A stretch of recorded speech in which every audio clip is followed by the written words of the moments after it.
folks love the simple combination of a guitar and an amp, and you know what, you can get a lot done with just a nice guitar and an amp. You have things like tone controls, you have overdrive and distortion by cranking the front end of the amp, even smoothing out the dynamics with the various gain stages, all the way from the pickup to the power amp and even the speaker. However, you're not going to have all the spices available, like things like flanges, choruses, polyphonic octave generators, let alone delays, reverbs, or even loopers.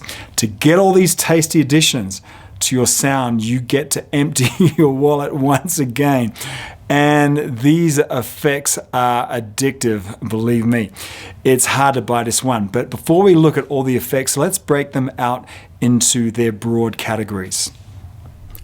First, we have our gain effects, which include overdrives, distortion, fuzz, volume, and boosters. Then onto our dynamics, compressors, sustainers, and noise gates. And then our modulators, which include quite a variety of things: choruses, flanges, phases, tremolos, vibrato, rotating speakers. Wah-wah, I mean, wah-wah is kind of a hybrid between modulators and filters. I know it's a filter, but you modulate it with your foot. And then in terms of EQ, we have active EQs, we have graphic EQs, treble boosters as well. Then we get into pitch effects, things like octavers or polyphonic octavers, and what I'd call dumb shifters, which just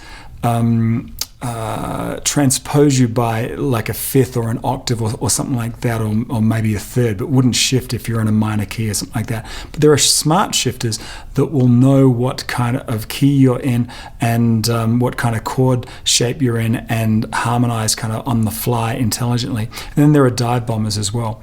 And then we get into our delays or our time-based effects, things like echoes, reverb, and loopers.